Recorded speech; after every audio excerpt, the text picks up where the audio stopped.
to hinder Bernie Sanders' campaign and assist Hillary Clinton's campaign. This bombshell led the DNC chairwoman to step down, but that was just the beginning of this story.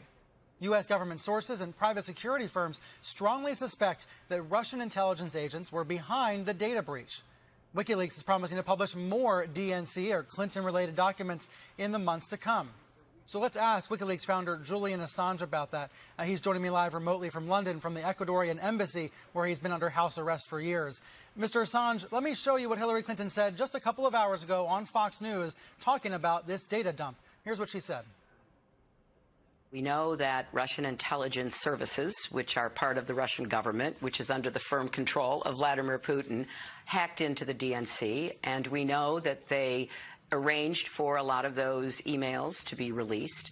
And we know that Donald Trump has shown a very troubling willingness to back up Putin. So are you suggesting that Putin would rather see him as president than you?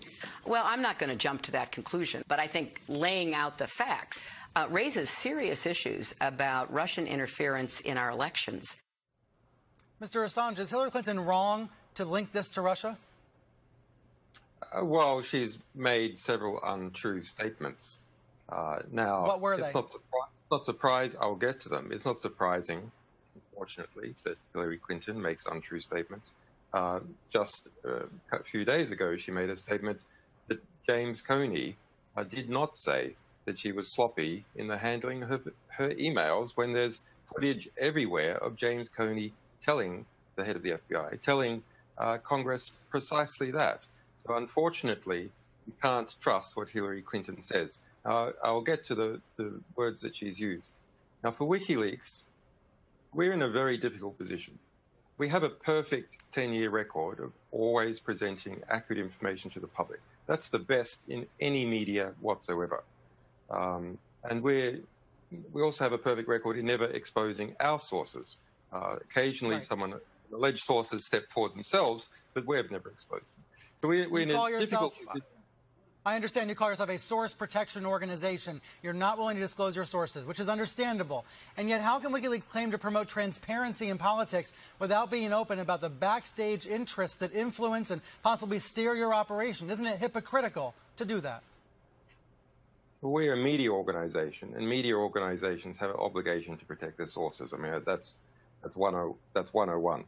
Well, let me take you through a hypothetical. Let's say, hypothetically, Russia gives you access to a trove of hacked, stolen emails. Would that hypothetically give you any pause? Ethically, would it be an issue for you? No, let's not talk about hypotheticals. Let's talk about the real case. Hillary Clinton on Fox is trying to undermine our publication, trying to draw attention away from the fact that she conspired with the Debbie Wasserman Schultz, her former campaign manager, was head of the Democratic Party, to subvert an election in the United States. Now, what is the result of that? The result is the free market of electoral candidates was ruined. Instead, you had a regulatory organization, the DNC, abusing its regulatory function to favor one candidate above another, including by pumping out black media campaigns, trying to undermine Bernie Sanders in complicity with a lot of the media and that has been covered. That has been covered. But what about your role? What is the end result? The end result may well be that the less competitive candidate in an open market competition, which is what is coming up in the proper election, has managed to secure the nomination, and the result of that could well be the election of Donald Trump. So that news has been published. That news has been reported on CNN. But why did you publish voicemails from children? Why did you publish Social Security numbers from innocent people? Why publish that kind of material? Doesn't it hurt your cause? WikiLeaks has contributed to hundreds, literally hundreds of court cases, prosecutions, liberating innocent people from prison. Now, we're not going to be tampering... Julian, I'm with you. I was inspired by WikiLeaks. I remember interviewing you 6 years ago. I was so inspired by WikiLeaks. But let me put up Edward Snowden's tweet on screen. This is, I think, the key. As Snowden said, democratizing information has never been more vital, and WikiLeaks has helped. But their hostility to even modest curation is a mistake. Why publish Social Security numbers? Why publish voicemails from children? Well, as I just explained, we publish pristine archives that can be used in court cases and are used in court cases. One, for example, was used in the UCOS case, which produced a $56 billion finding against Russia in relation to expropriation of oil assets that had previously belonged to a Russian oligarch. So we're talking about at the highest level in terms of civil cases and at the highest level, for example, in CIA rendition programs. So it's extremely important to not tamper with the evidence, to have a pristine archive, and that's what we do. Now, if you want to talk about the reporting of personal details, it's false. There are not full credit card numbers in what we publish. What there is what you see on 7-Eleven receipts, the last 4 digits of credit card numbers. Julian, I appreciate you being here this morning and answering the questions that I and many others have. I hope we can talk again soon. Thank you. Thank you. Bye-bye. After the break, the one, the only Dan Rather talking about the Democratic Convention and the Republican Convention in Cleveland. It was a far cry from these pictures in 1968. He's been to every convention since, and he'll join me in just a moment.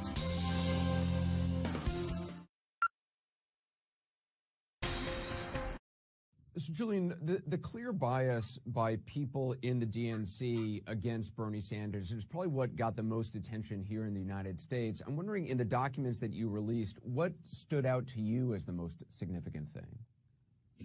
Well, to me, the most significant is a clear instruction by the Director of Communications, Louis Miranda, to his staff to undercover, quote, without attribution, unquote, push out a story through the media that Bernie Sanders supporters were engaged in acts of violence.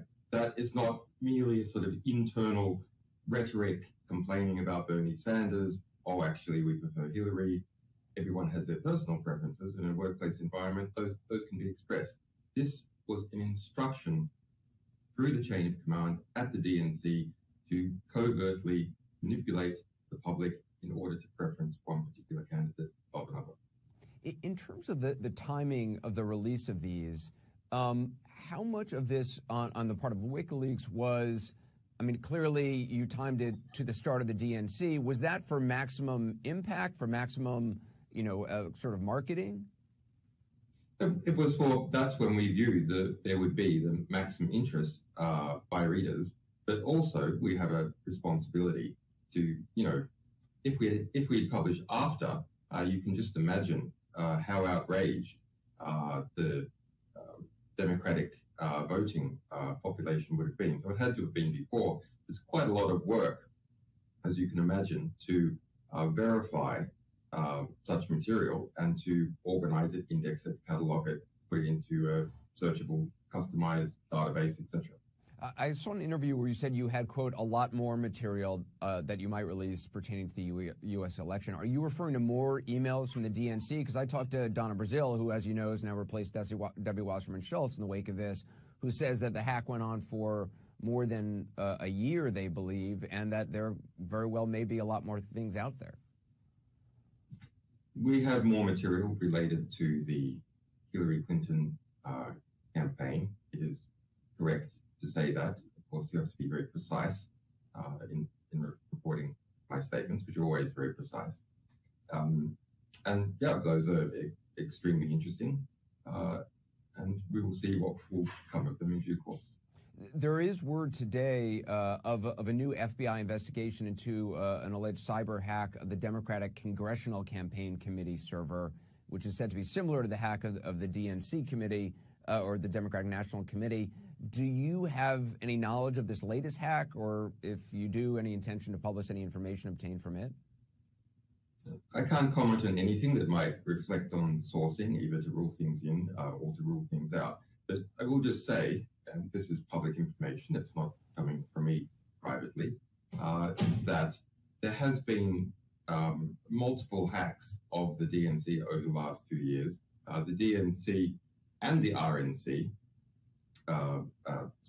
have been Swiss cheese in terms of their security. And the DNC has been notified quite some time ago that that is the case. And it has legal responsibilities that it must carry out to notify its donors if it is aware that their confidentiality has been breached by a hack.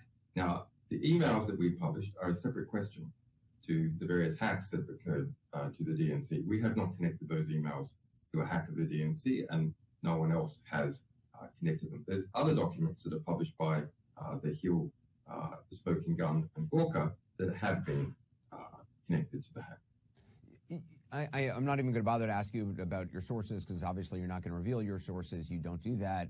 But U.S. officials have said that they have, and I'm quoting, little doubt was the term, that Russian hackers were behind this. They haven't said it definitively. Do you know, again, I'm not asking you who did it, but do you know who did the hacking of the DNC server that got you the information? Do you know who provided you with these emails? We just, as a matter of policy, we don't go anywhere near commenting on sources, ruling things in, ruling things out, because it provides extra information that might be used to track down a source. But I can say that yesterday, James Clapper, the head of the DNI, the